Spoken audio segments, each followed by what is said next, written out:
नमस्कार, आप देख रहे हैं विजडम इंडिया न्यूज। स्वागत है आपका कार्यक्रम आज के इतिहास में। सबसे पहले जानिए आज के बारे में। आज तारीख है 25 जुलाई 2025, दिन शुक्रवार। हिंदी कैलेंडर वैदिक पंचांग के अनुसार आज शुक्ल पक्ष की प्रतिपदा तिथि है। विक्रम संवत के अनुसार सन 2082। तो आइए बात करते हैं 25 जुलाई की। आज के इतिहास में 25 जुलाई की तारीख क्यों इम्पोर्टेंट है, आपको बताते हैं। तो सबसे पहले बात करते हैं साल 1929 की। 1929 में 25 जुलाई को प्रसिद्ध भारतीय राजनीतिज्ञ और पूर्व लोकसभा अध्यक्ष सोमनाथ चटर्जी का जन्म असम के तेजपुर में हुआ था।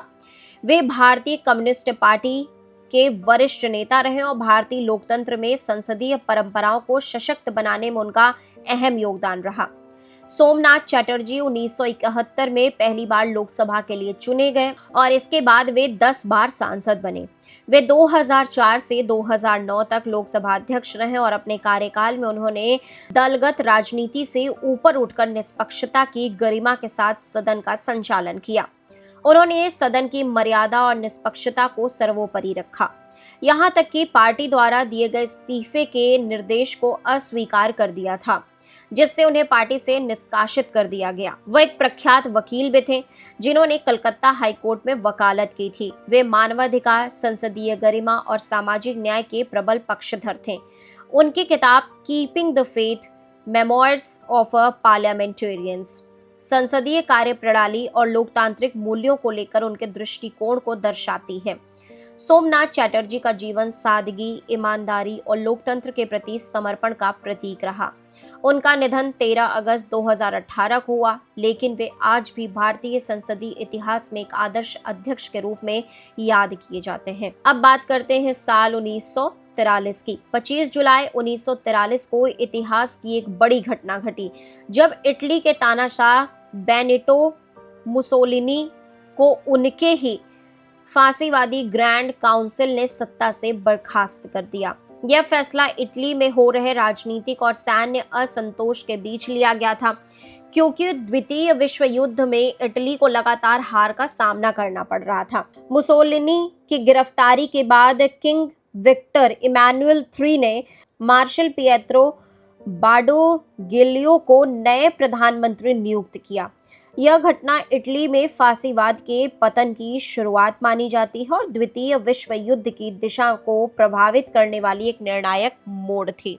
अब बात करते हैं साल 1978 की। 25 जुलाई 1978 को ब्रिटेन के ओल्डहैम में विश्व का पहला परखंडी यानी टेस्ट ट्यूब शिशु लुइस ब्राउन का जन्म हुआ था, जो चिकित्सा विज्ञान के क्षेत्र में एक ऐतिहासिक उपलब्धि थी, जिसे इन विट्रो इनफर्टिलाइजेशन यानी IVF तकनीक के माध्यम से सफल बनाया गया। इस प्रक्रिया को सफल बनाने में ब्रिटिश वैज्ञानिक रॉबर्ट एडवर्ड्स और पैट्रिक स्टेप्टो की अहम भूमिका रही।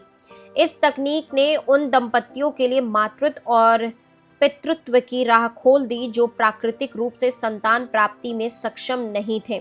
तो वहीं लुइस ब्राउन के जन्म को चिकित्सा जगत में क्रांतिकारी मोड़ माना जाता है। अंत में बात कर लेते हैं साल 2007 की।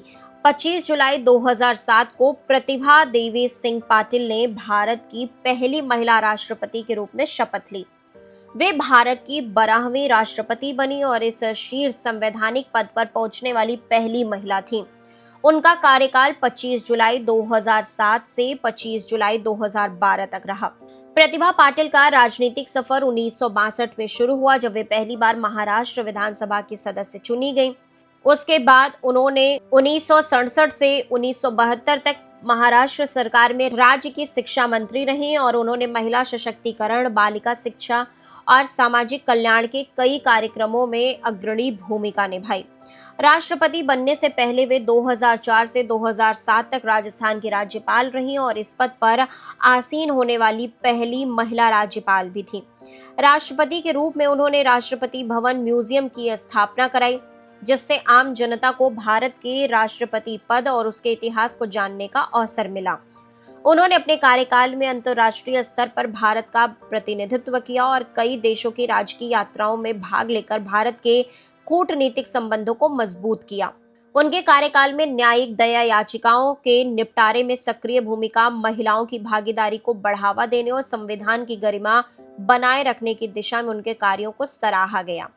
प्रतिभा पाटिल का राष्ट्रपति पद तक का सफर भारतीय राजनीति और समाज के लिए महिला नेतृत्व के एक नए युग की शुरुआत माना जाता है। तो देश दुनिया की बाकी खबरों के लिए आप लगातार जुड़े रहिए विजडम इंडिया न्यूज चैनल के साथ। चैनल को लाइक करें, सब्सक्राइब करें, शेयर करें, कमेंट करें।